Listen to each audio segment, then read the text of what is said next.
અભય થઈને નિષ્પક્ષતાથી નિરપેક્ષ રીતે વાસ્તવિકતાનો અરીસો રૂપી સચોટ માહિતી લાવતો સત્યની સાથે અભય ટાઈમ્સ। કાપોદ્રામાં ભુવાએ વિધિના નામે પરિણીતા પર બળાત્કાર ગુજાર્યો, પોલીસે આરોપીની ધરપકડ કરી। સુરતના કાપોદ્રા વિસ્તારમાં એક ચોંકાવનારી ઘટના સામે આવી છે। અમરેલીથી સંબંધીને મળવા આવેલા ભરત કડવા કુંજડિયા નામના ભુવાએ 19 જાન્યુઆરીએ પરિણીતાના ઘરે રોકાણ કર્યું હતું। તેણે વિધિના બહાને દંપતીને અન્ય રૂમમાં બેસાડી અંધારું કરી દીવો સળગાવી મંત્ર બોલવાનું શરૂ કર્યું। ભુવાએ પરિણીતાની આંખે રુદ્રાક્ષ અડાડી તેને વશમાં કરી લીધી। બાદમાં દંપતીને નિર્વસ્ત્ર થવાનું કહી વારાફરતી ખોળામાં બેસાડ્યા। પતિને બહાર મોકલી ભુવાએ પરિણીતાને બાહોમાં જકડી અશ્લીલ હરકતો કરી અને બળાત્કાર ગુજાર્યો।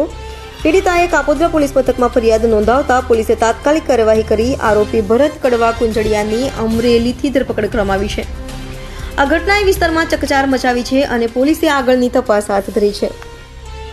ગઈ તારીખ 22/1/2025 ના રોજ કાપોદ્રા પોસ્ટે વિસ્તારમાં એક બળાત્કારનો ગુનો બનેલ અને જે ગુનાની ફરિયાદ કાપોદ્રા પોસ્ટે ખાતે તારીખ 10/3/2025 ના રોજ રજીસ્ટર કરવામાં આવેલ છે।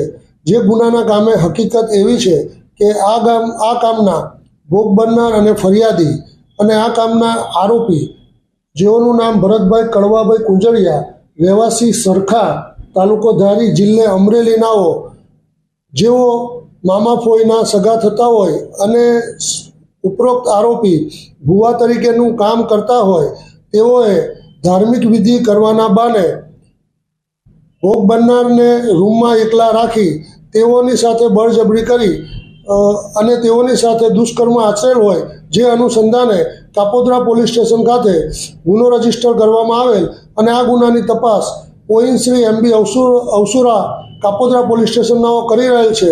ઉપરોક્ત ગુનાના કામે આરોપી ભરતભાઈ કડવાભાઈ કુંજડિયાનાઓને આજ રોજ ધરપકડ કરવામાં આવેલ છે અને હાલ તેઓ પોલીસ કસ્ટડીમાં છે। ભરતભાઈ કડવાભાઈ કુંજડિયા, ગામ નવા ચરખા, પરેશભાઈ સિમરનવાળા છે, એ મારા મામાનો દીકરો છે। એણે મને નહોતું કે વિધિ કરવાનું, મેં વિધિ કરી હતી તાંત્રિક, જે કાંઈ હતું તે એની હું માફી માગું છું અને હું રણોજાવાળાના સાથે એની સાક્ષીએ હું માફી માગું છું। એનો કોઈ ગુનો નહોતો, આ લખાણ મેં કરી દીધું છે, હું કોઈના દબાણથી નથી કરી, રાજી ખુશીથી મેં લખાણ કર્યું છે। જે છે તે હા, આજથી આ બધું હું બંધ કરું છું, માફી માગું છું।